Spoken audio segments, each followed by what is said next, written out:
આજે 14 ડિસેમ્બર 2024 શનિવાર દિવસ છે. હું શ્રી રામચરિતમાનસની ચર્ચા આગળ કરું છું.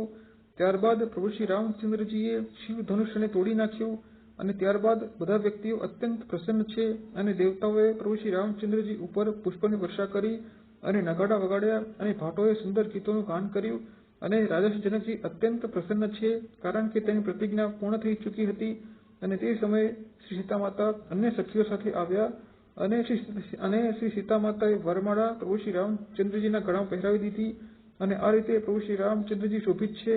અને અન્ય રાજાઓ જે જીતી શક્યા નહોતા તેઓ તેમ વિચારે છે, તેઓ તેમ વાતચીત કરી રહ્યા છે કે પ્રભુ શ્રી રામચંદ્રજી સામે યુદ્ધ કરવું જોઈએ અને તેમને જીતવા દેવા જોઈએ નહીં. પરંતુ અન્ય વિવેકી રાજાઓ તેમ કહે છે કે પ્રભુ શ્રી રામચંદ્રજી અત્યંત બળવાન છે અને શ્રી લક્ષ્મણજી અત્યંત ક્રોધિત છે. શ્રી લક્ષ્મણજીના ક્રોધથી બચવું જોઈએ, નહીં તો પતંગની જેમ ભસ્મ થઈ જવાય છે. અને આ રીતે અન્ય રાજાઓ વાતચીત કરી રહ્યા છે અને તેવામાં પરશુરામજી ત્યાં આવ્યા.